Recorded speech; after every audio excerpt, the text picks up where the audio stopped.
paz do Senhor a todos. Estamos aqui em mais um papo de escola bíblica, né? Dando continuidade aos nossos assuntos da revista, os valores no reino de Deus. Quero agradecer a você, seja bem-vindo. Não esqueça de curtir e compartilhar, né, nosso canal. Está também na descrição do vídeo. É palavra de Deus, é bênção para a sua vida.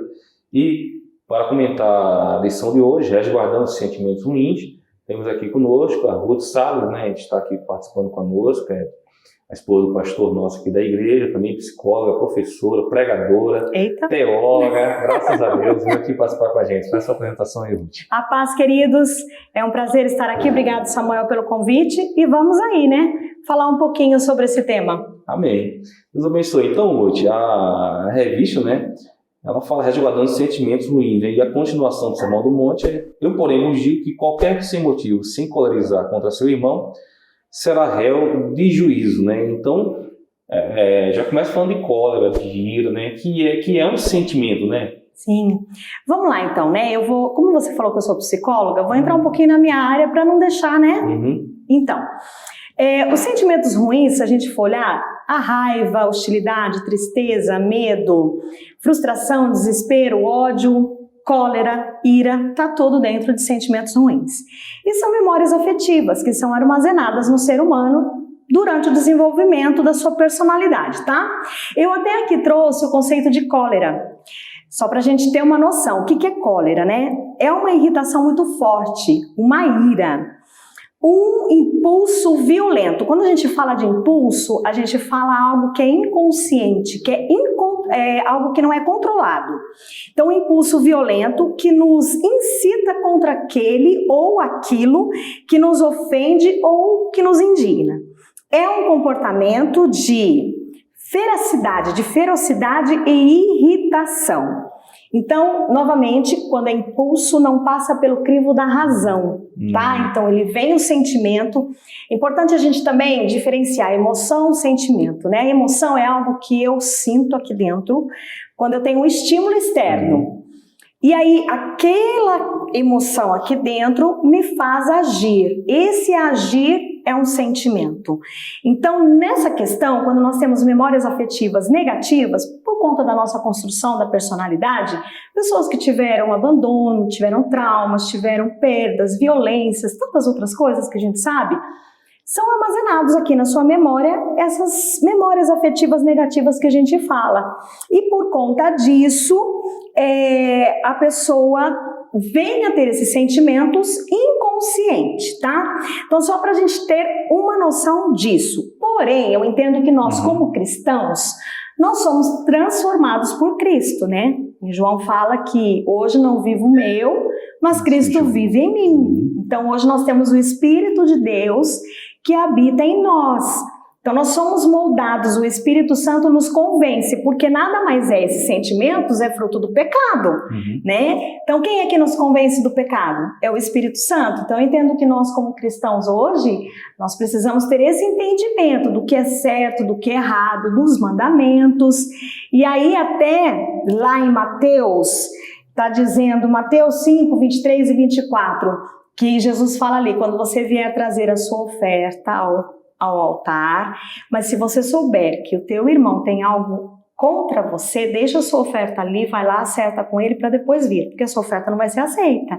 Então eu vejo que vai além do que só eu irar. Não é só eu irar, não é só eu ter a raiva do meu irmão, é quando eu sei também que o meu irmão tem raiva de mim, eu preciso ir lá consertar com ele. Então vai além, a vida do cristão ela é muito mais plena do que um simples ser humano, entende? Ruth, quando você fala de cólera e ira, a ira parece que irai-vos, mas não pequeis, né? Tem esse versículo na Bíblia. E é interessante porque parece que a cólera é a prática, quando essa ira começa a ser alimentada, e aí ela sai do limite do sentimento e já passa para a prática. Exato, é um impulso, né? Porque assim, a ira, ela é a emoção que vem, né? Você se indigna com uma coisa, você vê uma desigualdade, por exemplo, você fica indignado. Você não tem como controlar isso que vem dentro. Por isso que eu acho que é muito sábio o versículo, né? Irai-vos, mas não pequeis. Então, até irar vir um sentimento é involuntário.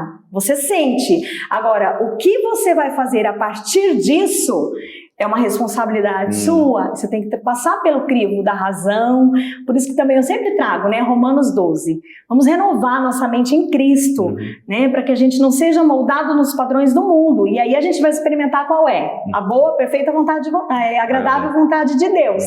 Então, não tem como eu não sentir tal coisa, porém tem como eu controlar o que eu vou fazer a partir disso. E como exemplo, vamos falar de Caim, né? O primeiro homicida, né? Sim. Ele foi lá, Abel trouxe o melhor da oferta, que era pastor, Caim trouxe também o melhor. Deus recebe de oferta, não recebe nem, porque a Bíblia fala que o coração de Caim era mau. Sim. E era tão mau que ele saiu com tanta raiva do irmão que o matou. Exato. E mesmo Deus tendo falado com ele, eu vejo teu coração e tal. Então, a gente vê que Caim, ele permitiu esses sentimentos subir a tal ponto de matar seu próprio irmão. E aí aqui também fala, né, que a questão aqui não é matar propriamente dito. Só de você pensar mal contra o seu irmão, já não recebeu ali, você já está fazendo, você já está sendo homicida de coração, né? E aí é onde nós desagradamos a Deus. Então, e é quando Jesus fala que, diferentemente da lei, né, agora que vivemos em tempos de graça, o pecado ele é concebido aqui dentro primeiro. Primeiro aí vem os adultérios. Por isso que Jesus fala do coração do homem procede os adultérios, os mais pensamentos. A perversidade procede de dentro. Sim. Então, na verdade, se hoje nós temos aí um excesso de maldade do mundo, é quando os homens estão aflorando aí esses sentimentos ruins. E a Bíblia fala que nos últimos tempos, por se multiplicar a iniquidade, o amor de muitos, ou quase todos, esfriará. Sim, então vivemos tempos de homens perversos, né? Homens maus, pessoas maus. Exato. Paz contra filhos. É cumprimento também, né? Paz contra filho, irmão contra irmão. Inclusive reino contra reino, nação contra nação, como temos hoje guerra da Ucrânia. Então a gente vê que vivemos um mundo bem polarizado, pessoas com ódio. Sim. No trânsito, no trabalho. Hoje um amigo meu falou para mim assim, eu não saio do carro com o vidro abaixado, porque tem muita violência. Então a gente vê que esse sentimento de cólera, de ira, de raiva, até de inveja, tem permeado, né, a comunidade de maneira geral, não é? Verdade. E aí eu penso assim, Deus fez o homem um ser inteligente, nós somos seres racionais. E aí a gente precisa, como cristão, nos conhecer. Porque, como eu falei lá no início, né, a questão das memórias afetivas.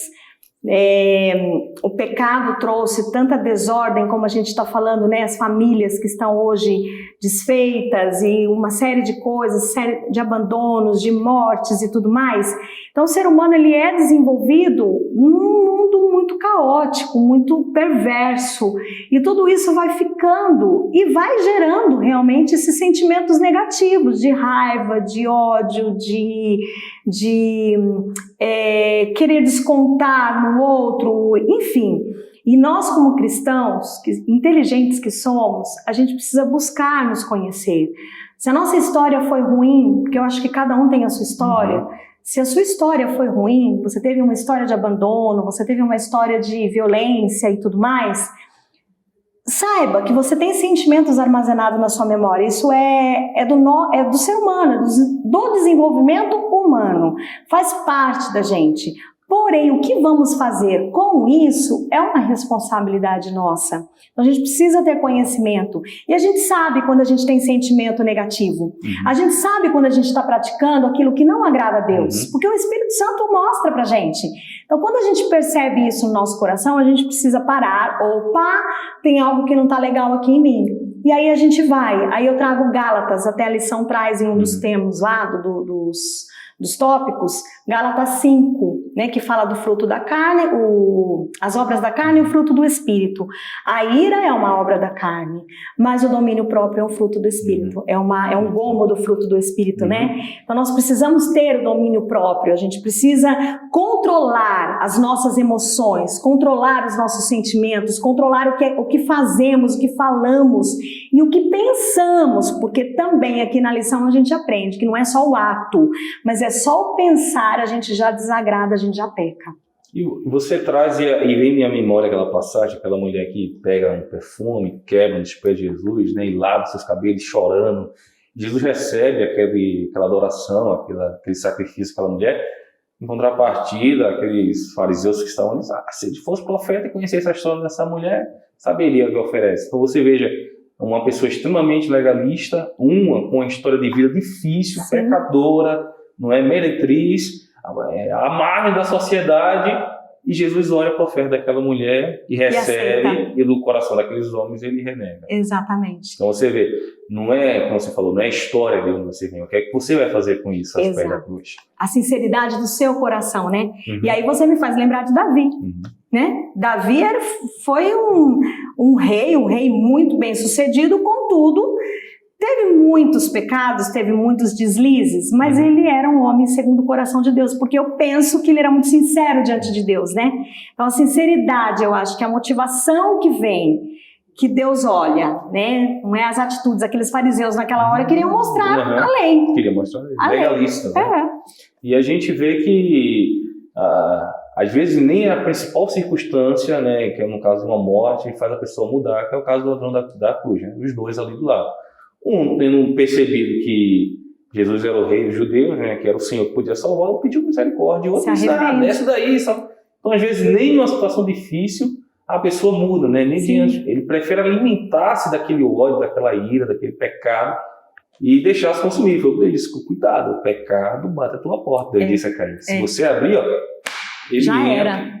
E aí, às vezes, a gente olha, Ruth, parece que tem pessoas que chegam no ponto que olha e dizem, não, isso aí não tem jeito. Está cauterizado, parece. Né? A gente olha, e a gente sabe que o sangue de Jesus tem poder. Ele diz que ele salvou um ladrão de um lado, condenado, mas o outro não quis. Ou seja, Jesus tem poder para salvar o mais e o pecador. Perfeito. E o que acontece é que as pessoas muitas vezes olham para a igreja, né, e trazendo para uma prática, e aí eu escutei esses dias, de vez em quando são os escândalos de um pastor que fez isso, de um cantor que fez aquilo, e aí a gente escuta as pessoas falando assim, e não é para estar na igreja, né? Só gente de Deus, né? Só gente de Cristo.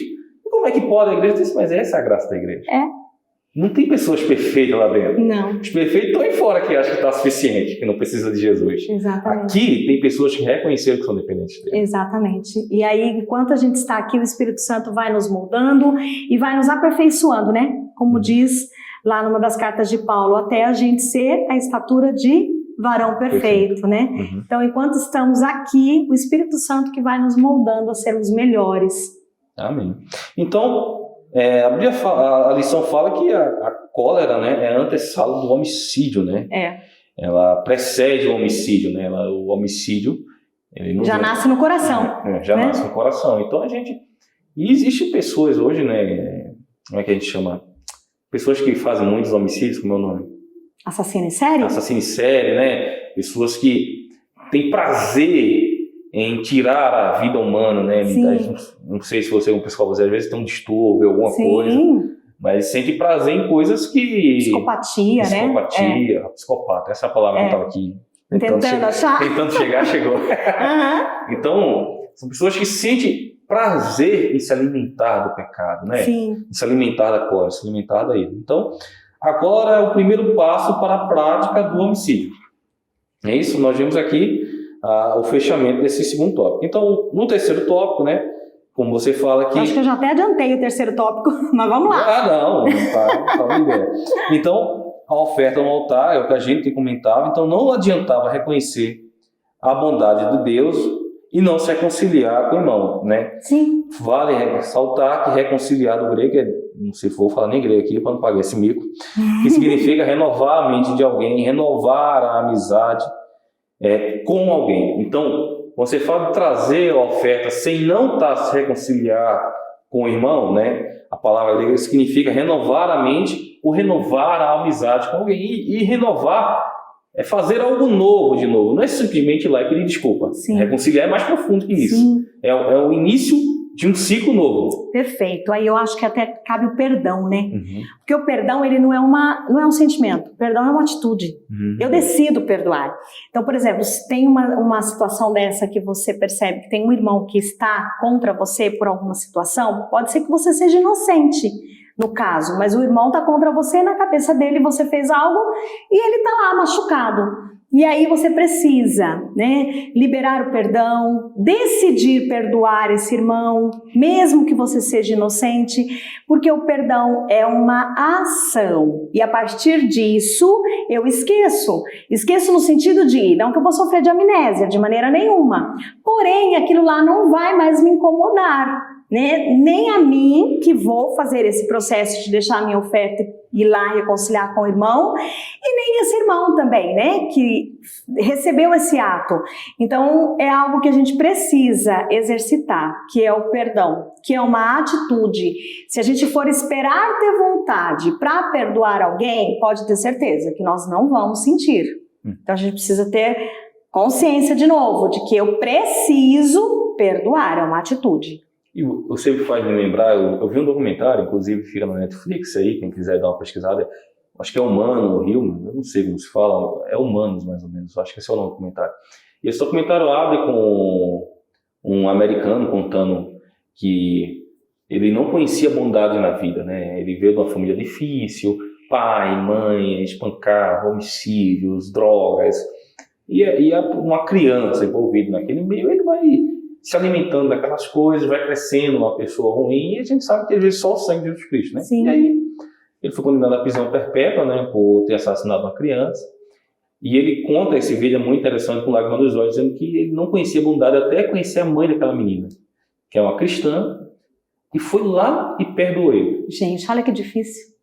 Como é que o perdão é um negócio, tem que vir de Deus. Tem. Porque um ser humano normal não perdoa um assassino do seu filho. Concordo. Qualquer pai, qualquer mãe. A gente nunca vai ter essa vontade. Você quer vingar. Você quer se vingar. Sim. Então você veja, aquela mulher salvou a alma, né? Ele já estava condenado, estava preso. Ele ia morrer mesmo, né? Mas a alma dele... A bondade daquela mulher, através do perdão manifestado, ela aprendeu com Jesus Cristo. Sim. Não é? Ela não podia chegar e deixar para lá. Né? Tem quantas pessoas que a gente podia ter pedido perdão, mesmo estando certo, e às vezes estando errado, a gente não tem nem a coragem de reconhecer que estamos errados. E a gente sempre quer ter razão, né? A gente sempre pra quê? Não é? Perdão, ela é uma arma muito poderosa. Quem experimenta o poder do perdão sabe quanto é transformador. Libertador. Então, e Jesus mostra, né, isso, né? Voltando ao exemplo de Calvário, né?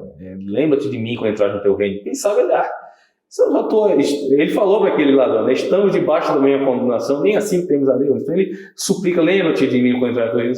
E Jesus diz, né, que até hoje mesmo nós comer no paraíso. Sim. Então, ele não esperava aquilo, né? E Jesus vai e perdoa naquele momento final. Então, sempre há espaço para perdão.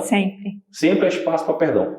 Então, para fechar aqui, né, e reforçar, antes de ofertar, o seguidor de Cristo deve reparar qualquer tipo de desavença antes de vir ao mestre. Então, como servo do Senhor, que vivemos as verdades do Evangelho, não deixemos que pensamento, palavras e ações firam o nosso próximo.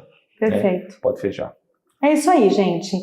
Então vamos buscar ter o entendimento do que nos leva a ter sentimentos negativos, sentimentos ruins contra o nosso irmão, porque o problema não está com o nosso irmão, o problema está em nós, como eu falei, nas histórias de vida, no desenvolvimento. Então, quando você tem algo contra alguém, o problema não é esse alguém, é você. Então, busque em Deus esse entendimento.